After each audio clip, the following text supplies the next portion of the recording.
Hello, everyone. We are live. And my name's I. There's an echo. Do you hear an echo, Jeff? How Okay. about I mute myself now? Good. Yeah. So I'm the host of this weekly live streaming show, Classroom Without Walls, where I interview leading social media digital marketers like Jeff Hunter to be on the show to share top secrets to improve our social media game. So we are live right now on Facebook, on LinkedIn, Facebook, on my personal page, on my public page, and LinkedIn and Periscope and YouTube.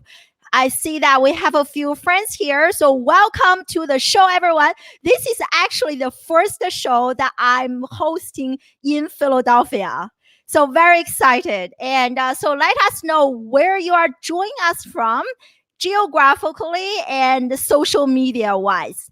And today we are going to discuss. So Jeff is showing us behind the stage, top secret, right? So today we are going to discuss how to create profitable content and how to maximize our social selling so that we can make more money, spend less time on social media, and get that ROI that you and I, everyone is looking for. And so if you have any questions related to copywriting, social selling, please post your questions in the comment section. My dear friend, Peter Supton is in the comment section on all those platforms to help me monitor comments. And so before we get started, I just want to do a very quick introduction of this one and only amazing Jeff. And he is the king of outsourcing. And he is also a brand building strategist, a speaker, and Jeff got featured on CBS, NBC, Forbes, Inc., and a bunch of other large publications. I actually connected with Jeff in person, I think last year, and this year again at the social media conference in San Diego. Jeff is just amazing. I'm so honored that he's here with us, and we are all in for a treat. So welcome to the show, Jeff. Oh man, thank you so much for having me. I think I fixed the echo problem, got me some headphones now. Okay. Oh, so maybe, yeah. So awesome.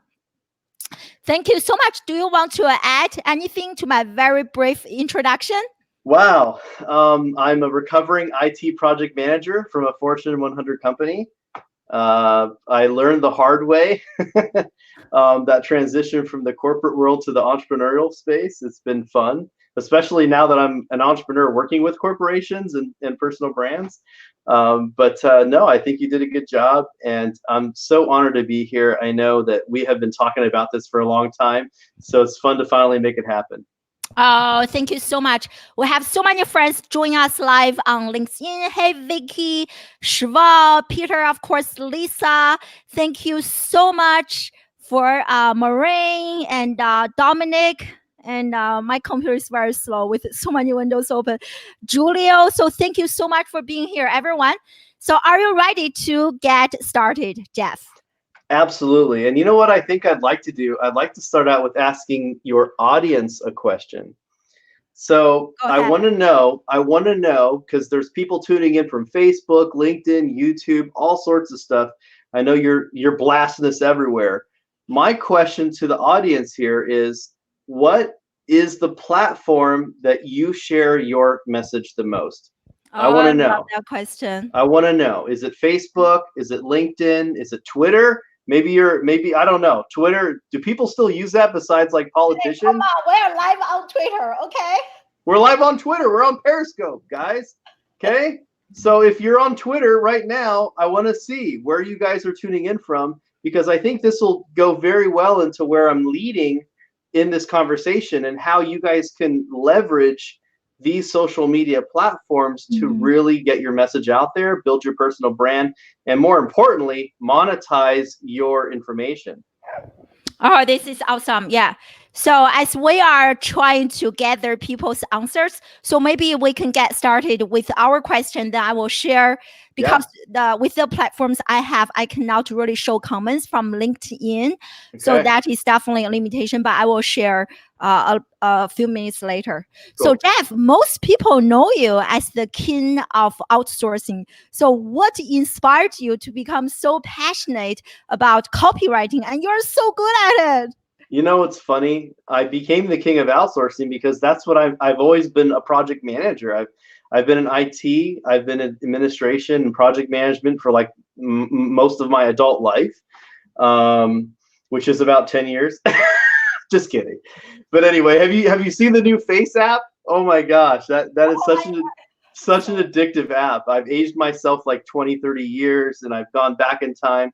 But what's really interesting is that I was really good at building virtual teams. Like that's what I did. And I had some really challenging tasks. And I worked with one of my biggest clients back in the day, Domo.com, I want to say almost 6 years ago, doing all of their lead generation. We were scraping data on LinkedIn and other platforms to collect the decision makers, CEOs, VPs of all these Fortune 500 companies and building out a giant database. And I built an awesome team to do that. And I was doing websites and I was doing social media. And then basically I became the guy that people came to. People would say, hey, I want to do something. Can you do that? And with confidence, I would say, yeah, I could build a team to do that. So I kind of got this nickname after an article on Inc. magazine that was published by one of my friends and clients at the time from Dasheroo. She started Vertical Response. Shout out to Janine, Pop Kick. Anyway, it just stuck. Podcast after podcast, people kept saying, well, you build all these awesome teams, and I became the king of outsourcing. But what was really interesting is that the stuff that people kept asking me to do over and over and over was marketing. They wanted to have more visibility.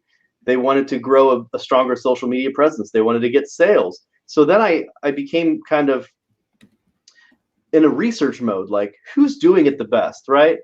Like, I don't know. I'm a huge fan of Brian Tracy, huge part of my personal development. And, Brian Tracy always says that the path to success is already paved, and there's people that go there and they've already left tracks. All you have to do is follow those tracks.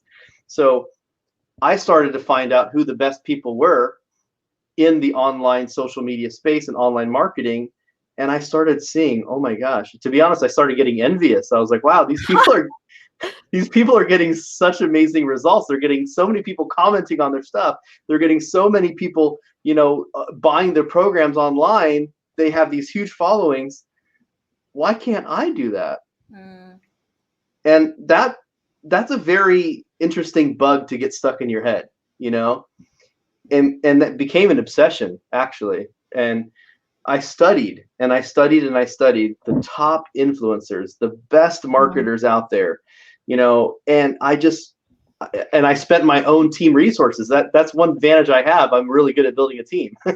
So I had a whole task force. Their whole job was to go and find all the data from the best influencers, what types of posts they're doing, all that kind of stuff. And then in 2017 and 2018, I hired a copywriting team, marketers, influencers to actually post this content on my platform, on their platforms, my clients' platforms.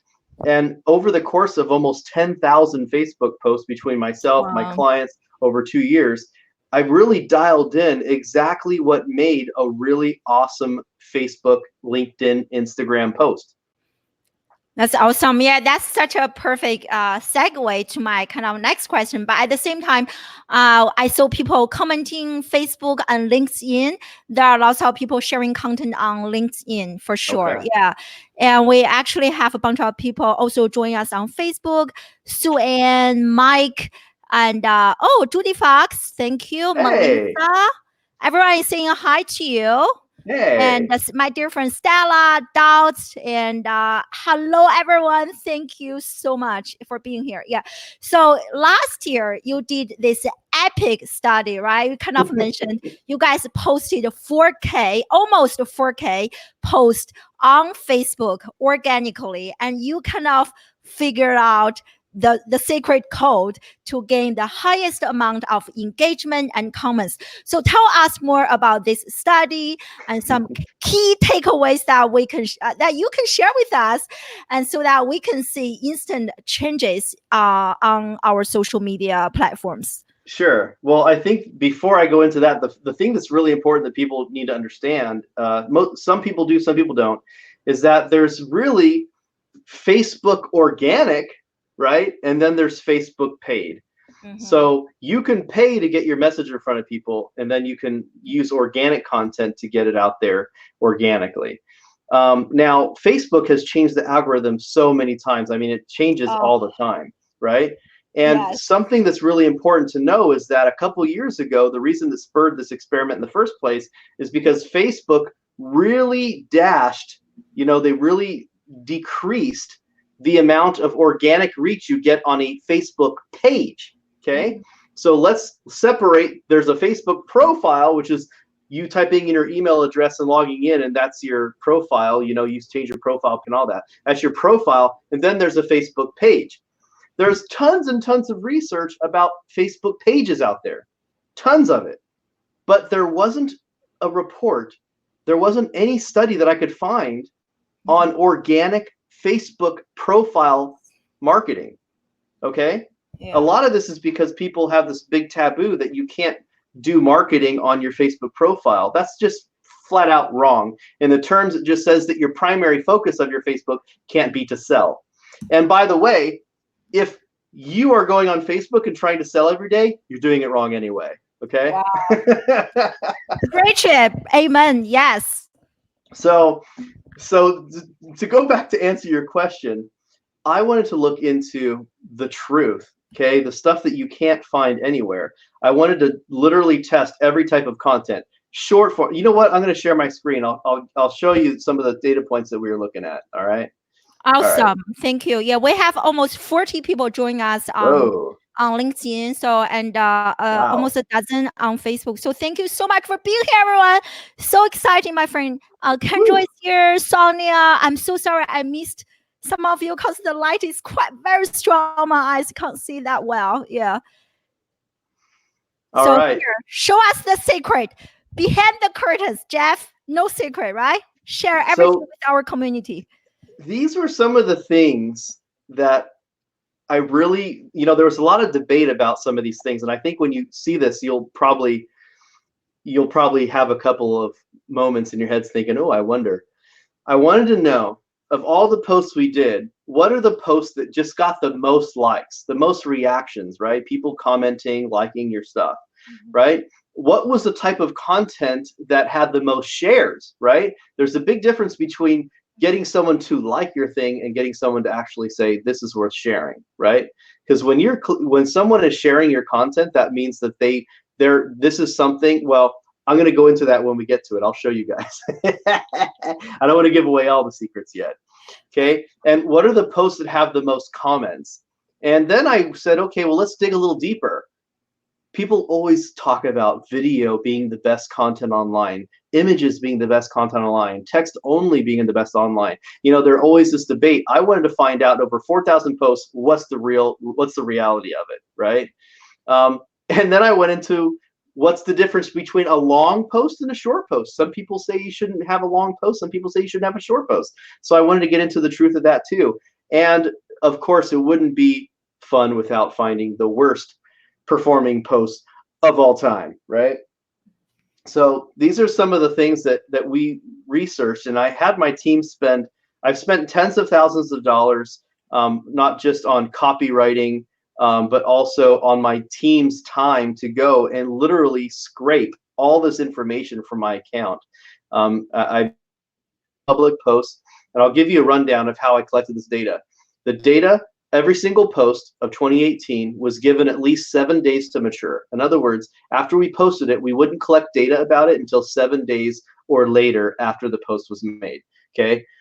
Because some posts can last longer than others, and that's a whole different research.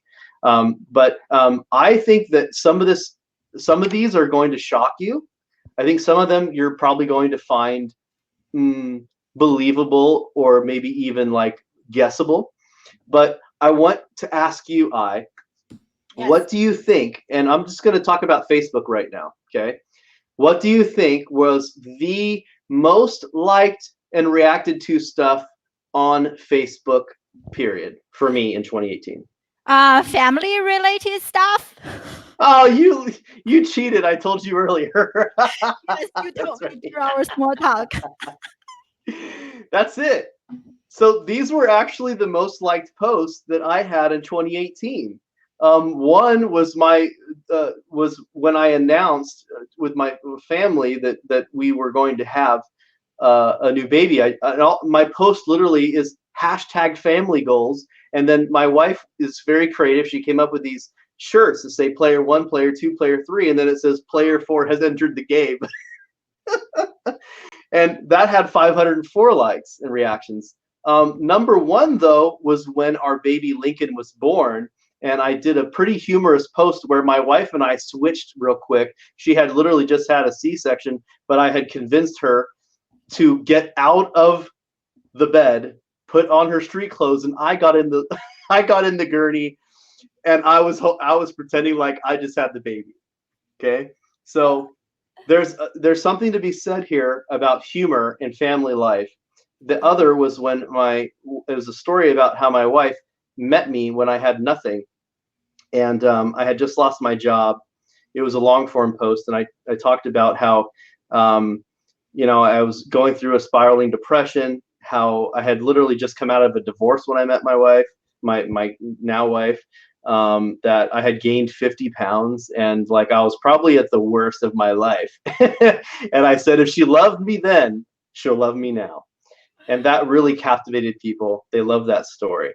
So my most top 3 liked posts of 2018 were actually about my family, and they were actually containing pictures of my family. So think about that. That also means that that there's 2 things here. Facebook's algorithm knows when you're posting pictures of yourself and your family members, which is a priority to Facebook, considering that's what it's for.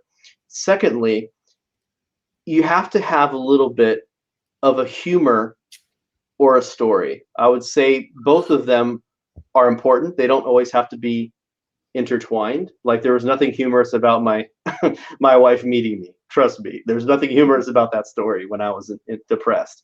But the other 2 posts, you can see there was a humorous element to them. Okay.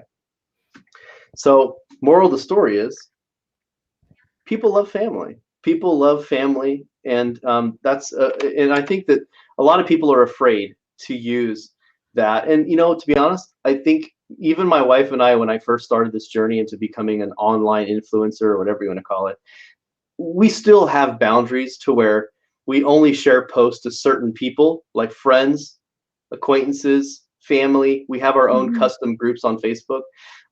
So I'm always in tune with my family, and I would always suggest to people, make sure that you have buy-in from your family when you're posting about them. That makes sense, right? Yeah. So can I just stop you there for a second? So this is so interesting. So I think I don't know how many of you guys in the live audience can resonate with me.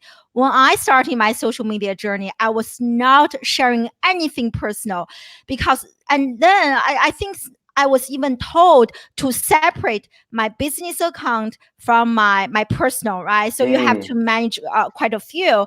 And but like over the last several years, I actually noticed like when I do a pure promotion, like promoting a show, my posts generally do not perform well at all. Right. But the post, I just came back from VidCon and I was sharing the experience, and I brought my son with me, and pretty much even on Instagram, which I'm not that active on, and my posts are gaining really good engagement.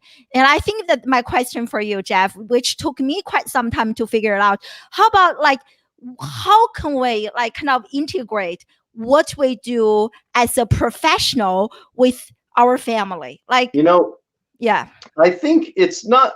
So I don't post about my family all the time.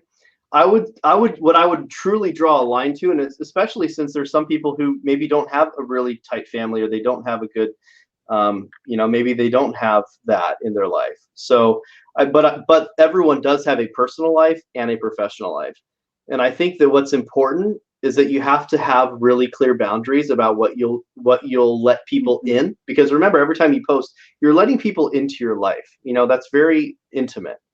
So you do want to be careful, especially in this crazy world. There's Mhm. people that probably shouldn't know as much as they know about you, right? Facebook, it's said that Facebook knows more about you than most of your family members, and I believe that. It's true. Facebook knows what we like. It knows, the Facebook dating app, it knows when people are having affairs by, this is a true story, by the way. It can actually, Facebook has kind of an underground algorithm and they say that they're able to tell, like, if somebody's having an affair just by what they're doing and whose profile they're looking at and who they're messaging. Which is some really crazy stuff, right, to think about. So I would say the line is that you should be doing 90% personal stories Mm. and 10% pitch. Now, when I say personal stories, that doesn't mean they're not about your profession, because your journey to VidCon, that's a personal story, but it's also professional. Okay. Yeah. So just a quick, so for me, when I share that, because I'm a very non-traditional educator, so I truly believe the best education happens outside of the classroom. And that's why I brought my son. So that is kind of my story, to really learn outside of the classroom. Yeah. And I believe that 100%. And I shared with you this before, but I used to be the IT coordinator for a school district for almost 5 years. Mm-hmm. Um, and it being 12 years in college, taking that path and looking back at, I always had a full-time job. That's why it took me 12 years to graduate college. When I graduated college, I already had a degree, or I already had a job that people went to school to get a degree for. Yeah. And Yeah. I feel like today, we have to be very careful about what education really means, Mm-hmm. because we're coming to a place where education, the intersection between what you're taught in school and true skills that make you valuable and successful in life, they're not aligning. Yeah. Yeah. So it's Yeah. important that you learn outside skills. Yeah. And I know that you and I had a conversation about this a year ago, but I truly believe if we're going to make a real difference, especially classrooms without walls, that whole concept is that we need to understand and acknowledge that they need to have a wide depth of skill set that is usually not always taught in school, right? I so agree. I think even like social media, what we do, I really think the future talents are those people who can build bridges. Yeah, I think, like to build those connections, that's a very important skill. So like now I want to share like my screen for a second, Jeff, if you don't mind. So Please. you asked the question earlier. I think many people are actually quite active on LinkedIn, and some people are on Twitter, Instagram, and Facebook. Very Okay. interesting. So, which actually transitions to my next question for you. So, you kind of shared some of those best practices, and those practices can definitely be applied to Facebook. And as you can see from my friend Mario, his comment here. So, do you think, or what are some practices that can be applied to LinkedIn? As we have 50 people join us live on LinkedIn, I Wow. think people would love to learn more about that. Yeah. So, please So share with us. I think the audience on LinkedIn is a little different, mainly because it is more of a professional network, right? I mean, LinkedIn, people aren't going on LinkedIn to watch cat videos like people on Facebook. So you have to have a little bit of a different, you always have to speak to your audience. And Mhm. that's one of the things that I actually teach my students about omnipresence. Is if you're going to be in front of your audience, you have to make sure that your message is tailored to the audience and the platform that you're Mhm. on. The stuff that you're going to post on Instagram isn't exactly the same stuff you're going to post on LinkedIn. And Yeah. LinkedIn, like these pictures of my family and stuff, I don't post that on LinkedIn because no one cares about that on LinkedIn. So, everyone on LinkedIn really is about professional development and growth. And I think that ties very much into the next subject, which is what performs the best on LinkedIn. How about that? How about that? Yeah. And after this, we're going to discuss your clear method. So yes. So Oh, snap. please share with us. Oh, snap. So if you could share my screen again so that they can see, I want to highlight one of my clients, Kathy Karabetsos, who you know. She's all up in my circle. So we have been working on her personal brand and her presence for her call center of 28 years. It's called QCSS, and they're based out of Chicago. And earlier this year, I had her fly out to San Francisco near us to shoot her very first. Can you believe this? She's never in her life done a video shoot for her business. And video marketing is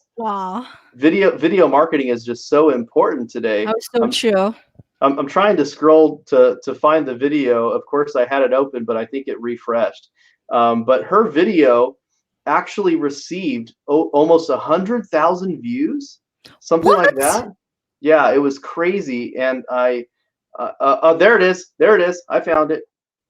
All right. Let me try and zoom in so people can see if they're watching the live stream here. So take a peek at this. So a backstory about Kathy. She has only been really building her personal brand with us for maybe 3 months solid. And we did her very first video shoot with us, and it was literally, the video's not even 1 minute long, okay? But look at this. I got fired for telling the truth. Okay, 93,000 views, 2,129 likes, and 466 comments. Okay. Organically, right? They performed organically. 100% organically. Oh my God. And I'm actually running this camera. I don't think you can hear this, but I'm actually running this camera right here. And she just had a really good story about how kind of her origin story, guys. And this is what we're going to get into when we go into the clear copywriting method. But it's so important, guys, to develop out your stories, your brand stories, and developing a deep emotional connection to your brand. See, you are a brand. Everything that you post online is either building or destroying your brand. It's up to you. It's your choice. So that's why I always say, it doesn't matter if it's Facebook, LinkedIn, Instagram, it could be a Forbes publication, or it could be a podcast. Every time you're putting yourself out there, you're building your brand or you're ruining your brand. So it's really important that you have a really clear strategy on what you're presenting to people, whether that be your personal life, whether that be your professional life. It's super important that you have a strategic way to put your message out there that resonates with people and builds that know, like, and trust factor. Oh, I love this so much. And I love what my dear friend Stella mentioned, even though on LinkedIn and the people who are watching our content are still human beings. And I think that's what you were talking about earlier, Yeah. right? Like this, edutainment content, sharing human stories. I think that's like, story that evoke our emotions. I think that's the type of content performs the best. Yeah. Exactly. And in her story, she talks about how she was fired for telling the truth. She used to work at a call center for 4 years, and her superior had asked her for her opinion about how things were running. And she gave some feedback that was critical. It was critical to the company, and she meant it because she cared about the company. She honestly wanted to get better results. And then basically her CEO called her in, felt like it got very defensive, and fired her. And it was that moment in her life where she decided that she was going to start a call center, and she was going to treat her people with respect and dignity. Wow. And she was going to run that way. And she ends the video talking about, like, that's why she started the company, 28 years ago. And you would never know it by looking at her. She's been the CEO of a company for 28 years. Wow. So it took her 8 years to come out and share this story. That's incredible. Yes. And talk about validation, right? To be 28 years running this business, to finally share that origin story and get almost 100,000 views on LinkedIn and so many shares and comments and so many people, because you know what? People relate to that. How many times, I know for a fact, I've gone in to speak to my boss at a previous job, said my opinion, and the boss didn't like what I had to say either. You know, I didn't get fired, but definitely was not a good conversation. Yeah. Wow, this is such a powerful story. So thank you so much for sharing. Now I'm curious to like stalk Kathy to see how her other content is performing. So thanks for sharing, Jeff. And you know what? Now so from that, she also got 15,000 followers. What? Oh my goodness. That's unbelievable. Amazing. Congratulations. Yeah, that means you are good. Yeah. So please share with us this clear method that has been helping you and your clients and friends to improve their social media efforts and social selling. So first, it's important to understand that CLEAR is an acronym. Yes. It's an acronym. It's got 5 words in it. And C is one of the most important things you will ever do in social media, in storytelling, period. Whether it's a written story, whether it's spoken, whether it's a video, whatever it is. And that's that you have to genuinely pique people's curiosity. Wow, Curiosity. That's what the C is. So you have to imagine there's so many people writing stories and posting videos and everything on all these social media networks, Instagram, Facebook, LinkedIn, wherever. How do you truly capture the attention of these people? See, curiosity and captivation, they go along very well, because if you can't capture someone's attention in the first couple microseconds, we're talking, maybe less than half a second while they're sitting there scrolling their Facebook feed or the LinkedIn feed, you've already lost them. So the most important piece, 90% of the reason why content doesn't do well, is because you have a crappy headline. So you have to be able to captivate people with curiosity. Okay, but that's not enough. You have to lead them into why they should keep reading your story.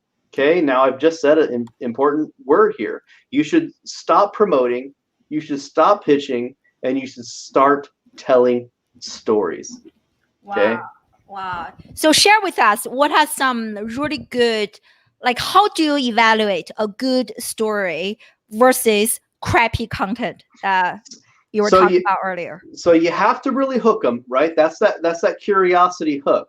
And then you got to lead them in. And I'm going to share my screen again. I might as well do Kathy's, because I'm sure we wrote the story for her from her video. If you want to share that screen again, I'll give everyone a breakdown example right here. Okay. So right here, you can see Kathy says, when I was 23 years old, working in a call center, I got fired. The reason I got fired is because I was asked my opinion. I gave her my honest opinion. Hey Jeff, for a second, can you make the screen a little bit bigger? Like, make it, or zoom out. Oh, perfect. Yeah. Is that good? 200%? Oh, awesome. Thank you. Okay. Sorry to interrupt you. Yeah. That's okay. When I was 23 years old working in a call center, I got fired. Guess what that is? That's your hook, right? That's your curiosity. Now you've got people very curious. And the reason that she got fired is because she was asked her opinion. So this is what is called the lead up, or the pitch. This is showing people why they should keep reading the story. Okay. And she gave her honest opinion. It also is something that's really relatable. And see, the next piece of it, see, we got the C, we got the L, the lead in. The next piece is emotion. You have to make people feel emotionally invested in your story. That's how you get people to read. And see, when you get people to read your story and like and engage your stuff, guess what that's called? Validation. That's a micro commitment. That is people saying that your content was good. When you get likes, when you get comments, that's people saying your stuff is good. You know how you can tell when someone's stuff's not good? When there's no comments or likes. Okay. That's how you know. So she didn't like what I had to say. She called me into the office afterwards. So it's really leading it in up into the emotional piece here. She thought that I had embarrassed her because I didn't agree with her opinion, though was very respectful. After some back and forth conversation, she was so heated. There was some cursing about something, but all on her end. Ultimately, she was walked out of the building and let go. So see how there was a little bit of a climactic story there, right? So she goes in, there's a confrontation. Now she's let go. And now she's so the next part of it is an analysis.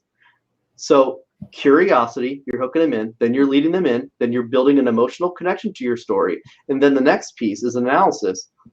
This is, okay, so what's the story? What's the moral of the story? What have you learned? What is the analysis from all this? So after 4 years of dedicating my time to the organization, when I went to the parking lot, I didn't cry. I thought about my experience because I absolutely gave everything to this company with 2 young children at home. I couldn't believe what had just occurred, but I decided to change the world. See that? She decided she's going to change the world. The powerful statement of analysis. Now this is where she's this is what I call the call to reaction, the reaction piece. This is where you get people to engage. This is where you reinforce the principles and close the loop of what started at the top. You got fired, but I started my own company. See how it's closing this loop here? I'm going to change the way the call center works. I'm going to change the way business is done. When I hire people, I want to make sure there are righteousness and no righteous indignation. I'm going to take care of my people. I'm going to get to know them. I'm going to allow them to voice their opinion. Boom. Right?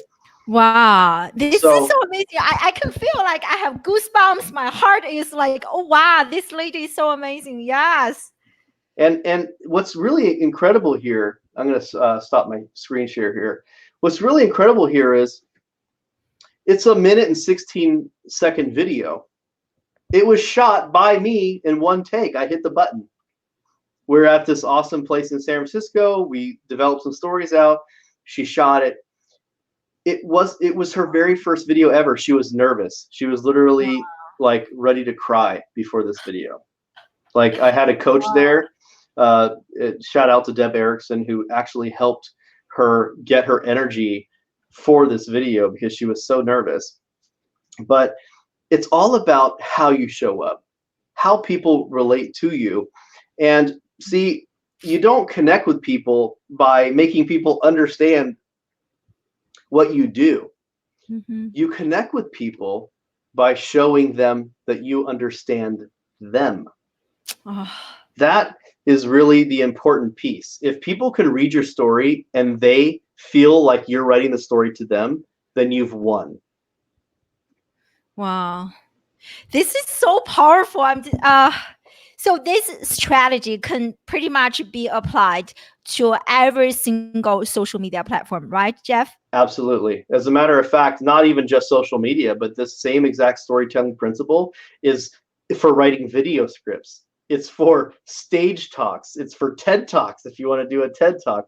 It's for podcasting. It's for sharing your stories online, anywhere. It's for articles that even the article that I wrote in Forbes recently about how to outsource certain operations of your job while you go on vacation, because so many entrepreneurs are busy chasing an 80-hour work week to avoid working a 40-hour work week for someone else. Right? So powerful, so powerful. Yeah.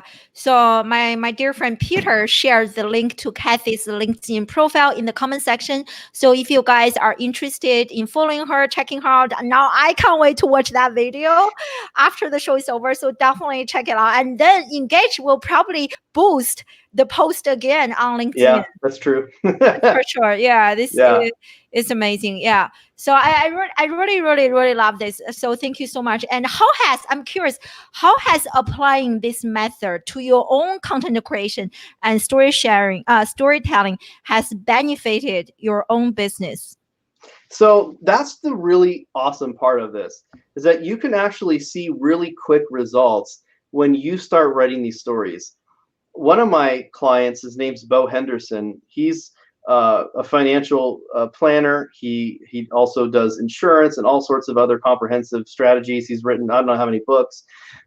He started writing posts using this method, And he said from one Facebook post, just one Facebook post, he had 3 client calls and a paid speaking gig from his very first post.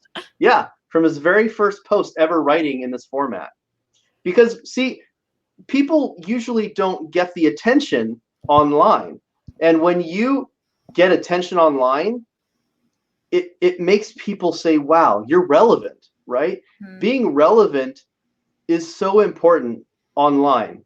Think about Kim Kardashian. What would happen to Kim Kardashian if she became irrelevant, right? Yeah. Kanye West, right? All these celebrities, if you think about it, you have to really start treating yourself as your own icon. Truly start trying to set yourself as the authority, the expert in your industry, and stop thinking small. Nobody wants to follow a boring brand. You have to become a fun brand. You want to be the Richard Branson. You want to be the Elon Musk. You might want to be Trump, maybe not, but the guy is talked about every day. So there's a quality that comes with building your online brand and your online presence, and that comes through having really strong storytelling abilities and omnipresence, meaning that you're seen on multiple channels, multiple platforms, so you're relevant. Yeah. Oh, I love this. So I just want to give you a hard time right now. So what if someone comes to you or like, I sell water, right? So how can I make this more interesting? That curiosity, emotional component, everything you discussed earlier. So can you just give us a quick to make this story more interesting? Sure. So the first step is we all have amazing stories inside of us, but we don't typically have the best way of telling them. So there's a reason why that guy is selling water. Okay. So whatever that story may be, I don't know if it's designer water, smart water, I don't know exactly what kind of water it is, but think about this. We all need to drink. We live in a world where soda and pop, or whatever you want to call it, is glorified. You see energy drinks being consumed at massive amounts.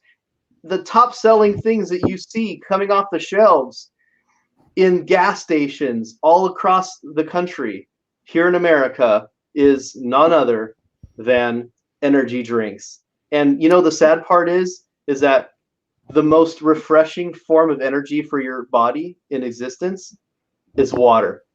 Wow. 70% of the world's water. Okay. Our body is also 70% water. Yet we keep injecting ourselves with toxic chemicals and taurine and guarine and caffeine instead of giving it its own life nutrient that God gave us from the very beginning, which is water. Oh my God, guys, that's why Jeff Hunter is on my show. You have truly mastered the art and the science of copywriting. Seriously, now I want to get that water. Amazing. So yeah. But do you see how this is why it's so important to understand this method? Because what people don't understand is once you master this method, it doesn't matter if you're speaking it or if you're writing it, because I wish I could say that I was a natural at this. It's funny because not too long ago, someone told me I was a natural. I laughed my ass off because I'm not. To be honest, when I came from the project management world into the marketing world, I found out really quickly that I didn't know how to sell anything. Okay. The important piece here to know is that there's always a story behind anything. I just sold you water. Okay. I just literally sold you H2O. Okay. This is I always joke about, who the heck invented bottled water? Like someone really was just like, how can I make the most money? I got it. We're going to bottle this water for free and we're going to sell it for $2. Americans will pay it. Wow. Yeah, totally. Amazing. Now I really want to, I think I'm pretty creative, but you have brought me to a new level. So thank you for that. So we're just wrapping up here. And one of the questions I want to ask you, you kind of talked a little bit about this, Jeff. Like so many of us, I think people, even when I was at VidCon, like, there are some questions people were asking, if I launch a show today, how can I become famous tomorrow? I was like, wow, it is now going to happen. So like, I think people are becoming more and more desperate, which I can understand because it is getting harder and harder to rise above the digital noise. So like, where to draw the line between like selling versus being overly salesy, and what are some of the do's and don'ts when it comes to social selling? Like, what are some things that we should avoid, absolutely don't do, so that we don't piss off our audience? Wow. So you don't piss off your audience. That's smart. First and foremost, I have to say that most of the times our own gut will tell us if we're doing something we should be doing or not. And like I said before, I try to apply the 90-10 principle to almost anything. Same with my life. One of the reasons I got famous as the king of outsourcing is because I taught a principle, the 90-10 life principle, which is, find what you're really good at, find what really lights you up and what you wake up for to do every morning. Really narrow that down, and then outsource the other 90% of your life that doesn't do that, right? Like that's what I've been able to do. I get to wake up every day. I don't have an alarm clock. I start work when I want to start work. I have my calendar set up so I only have 2 appointments a day. So you're one of them, and wow. that's just how I am. That way I get to live in my zone of genius. I get to live in flow, as they say, the most of the day. So think about the stuff that really captivates you. And I'm actually going to do a reveal to you. This is something that I haven't shown anyone yet. But it's funny that you say that about how do you become the overnight success, right? First off, most overnight successes have taken years to become, right? No, absolutely. I just want to point that out there. But we've developed, and I have to admit, I work with some of the coolest clients on the planet. If you want to share my screen, I'll show you some of the content you guys can think up for ideas for yourself. This is one of our clients, Ryan Levesque. He's really known for the Ask Method. He just released his latest book called Choose.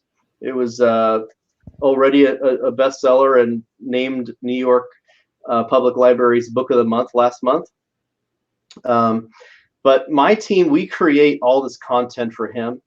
It's incredible. To become a real icon in your industry, it takes going above and beyond what everyone else is doing, and a lot of people aren't comfortable doing that.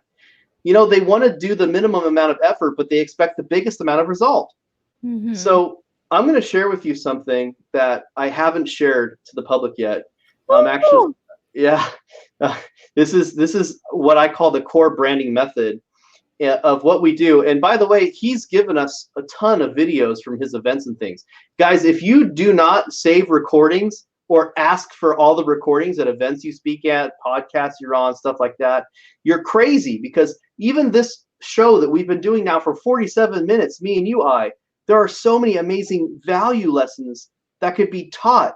There's so many clips that could be used for myself and you online to grow and develop our own personal brand and the impact that we have, right? Yeah. So these are all little video clips and quotes that we've collected from different events that he's spoken at. Like, I love this quote. You can start a business for the fraction of the cost of an MBA. Everything you do along the way, treat it as tuition. Wow. Right? I love that quote. I love it.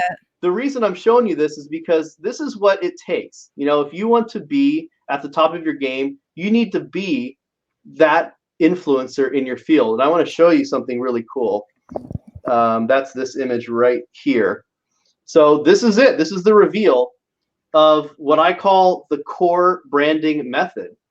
And this is everything that you need to know to build your own personal brand, to become an icon. I would even say a legend in your industry, for not just right now, but for years to come. And it starts with building that connection. Remember earlier we talked about building that deep emotional connection with your audience? Absolutely, yeah. When you build a deep emotional connection to your audience, actually I have another version of this with a cheat code in it. There you go. This is my oops. my cheat code in here. There it is. This one has my notes in it, so I can see. Shout out to Angelica, my graphic designer, who's been working on this with me. It's almost finalized. This right here is actually not even a public version. This is just for my own notes. But as you'll see here, the connection piece of it is about developing your personal message and creating that deep emotional connection to your brand. It's about the storytelling, your life experiences, like you saw with Kathy when she shared how her getting fired from her job made her become a CEO. It like inspired her to start her own call center when she got fired from hers. See that? Yeah, and if I can interrupt you for a second, I just saw this comment from Judy Fox, and she said she watched the water selling story from William Smith, and then again talk about being really funny, family and humor. Exactly what you were talking about, Jeff. Exactly. Yeah, So, and humor sells, guys. Humor sells. And that's the other thing, develop some of these stories that really connect with your people and your audience. And the second piece of it is omnipresence. Like, how do you show up across all platforms? That's why the stories are first, because how you show up, that also means your brand. Like, do you have a brand guide that shows what you look like on Instagram, Facebook, on video? Do you have a clear, concise view so that when people see you, think about the Nike icon. When you see the Nike swoosh, you know it's Nike. It doesn't even have to have anything next to it, just the Nike symbol, right? Because they've done really strong brand omnipresence. They've been able to be everywhere in front of their audience. They have a very impact-driven distribution strategy across all channels, and they have the same visuals, a consistent visual across all platforms. And of course, the next piece, which is what you were talking about earlier about your 10-year-olds that want to, be amazing. It's about relevance. How are you relevant? How can you share your expertise and be educational, but yet entertaining? You have to be able to captivate people, which we're going to talk about in a second, and make sure that you have really good expert content that makes you a strong expert in your field. That's about positioning, right? And then what I said earlier about engagement, that's your social proof. That's validation for all the stuff that you've been doing online. You get those likes, when you get people commenting, when you get people sharing your stuff, that's validation, that's social proof. Here's where the fun part is. That's what I call the outer core. Okay, so CORE, you got the connection, omnipresence, relevance, engagement.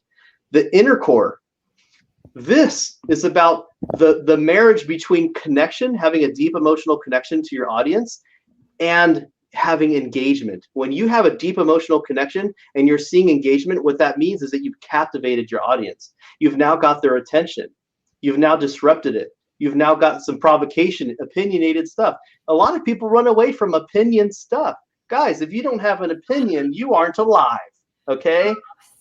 Opinions matter. oh, so true. Can I just stop you for a second? Because this year I read Mark Schaefer's book. Many of you guys in the live audience probably also read it. Yeah, I had Mark on my show.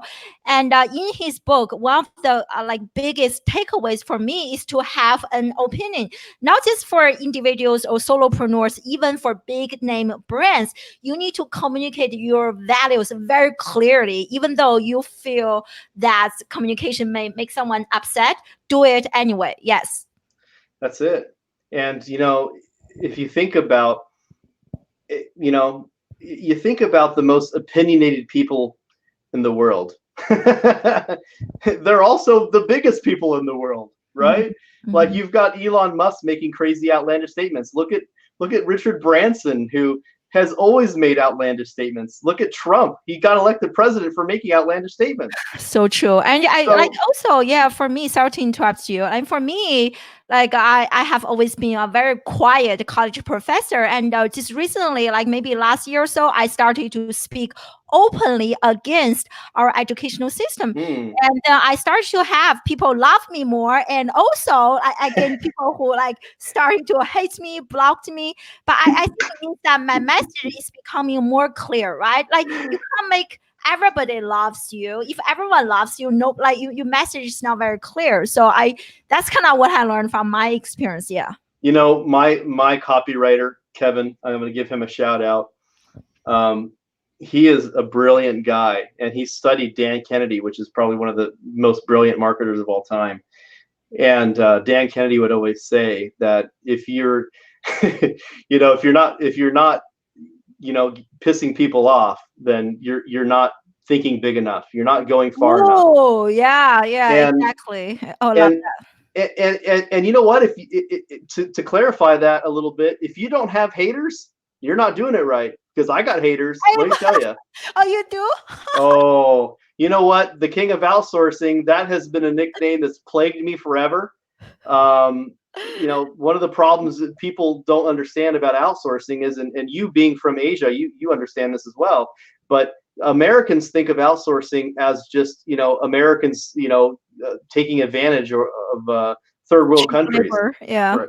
Yeah, but they don't understand that you're not going to find an American who wants to go data scrape data for hours and hours a day. So true. You're not going to find it's kind of like the 1970s here in America with the field laborers. Like, when do you ever see an American going and picking fruit off of a tree? It just doesn't happen.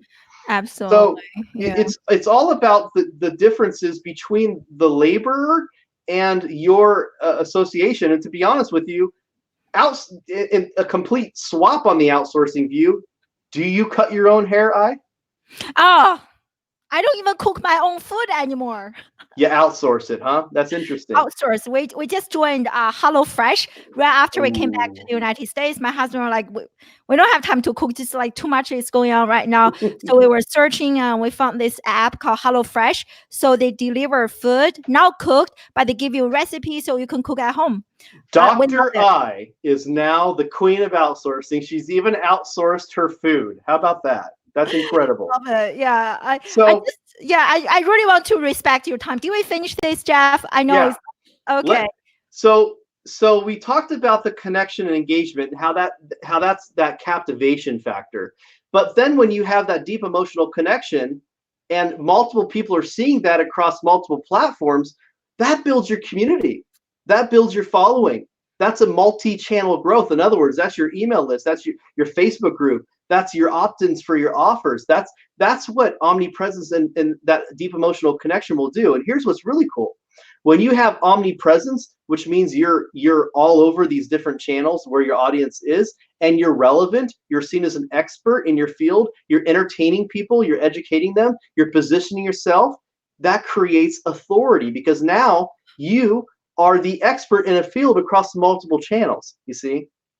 And when you have relevance and you have engagement, which means now you have expertise, content, you have educational content that people are really loving, you position yourself as an expert and people are engaging with it, that creates influence. That's when you start shifting people's belief patterns. That's when you start changing their decision making and influencing their decision making, and also monetizing everything.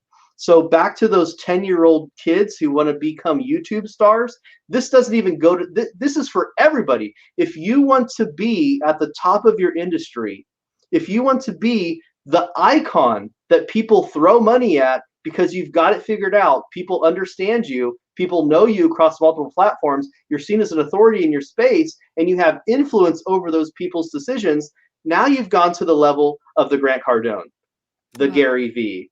Now you've become the next Elon Musk, where Elon Musk can make a tweet and his company gain 50% in stock value, right?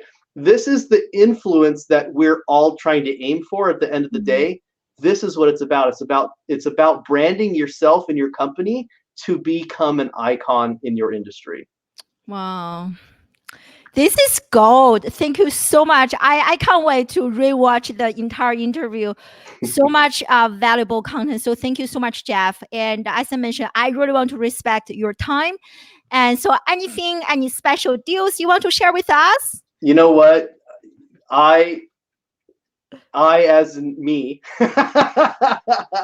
and now I as in you, I decided that I was going to do something crazy for you guys, because I know that a lot of you are probably wondering how you can start this journey.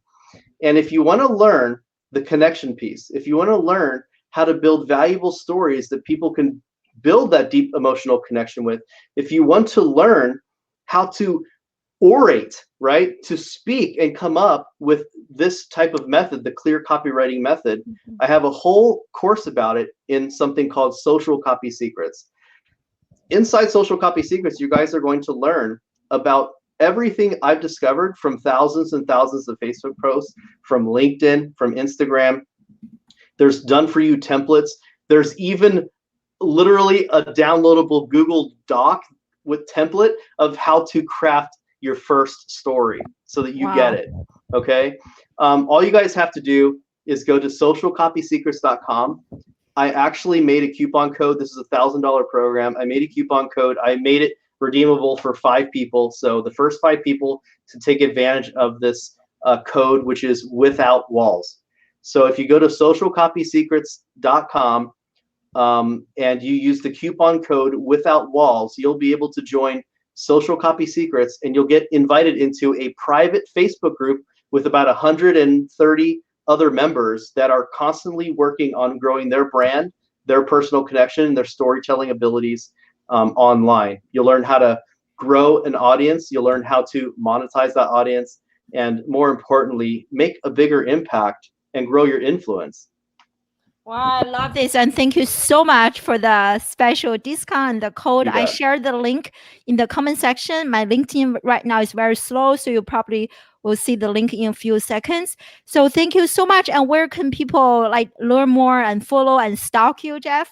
Yeah, Jeff J. Hunter, guys. Just go on Instagram, Facebook, LinkedIn, type in Jeff, the letter J, Hunter. I will have to warn you, on my Facebook account, I am full of friends, so I can't add friends. But if you hit the follow button, connect with me on LinkedIn. That'd probably be best. LinkedIn or Instagram. That way I don't have to try and figure out what friends to delete. Oh, that's like the like type of problem I don't have to deal with. Oh, please. You are so popular. I always see everybody adding you on Facebook, man. But anyway, thank you so much, Jeff. This is so amazing, so valuable. Everyone in the live audience learned a lot. I learned a lot. So thank you so much.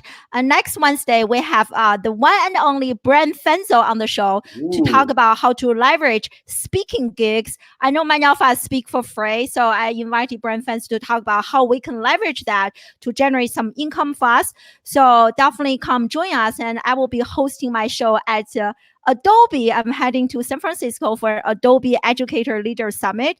So really excited to host the show there in San Francisco. So I hope to see you guys next Wednesday, the same time, same location. And make sure you guys follow Jeff and take advantage of this amazing discount that he offered to us. So thank you. Thank you, everyone.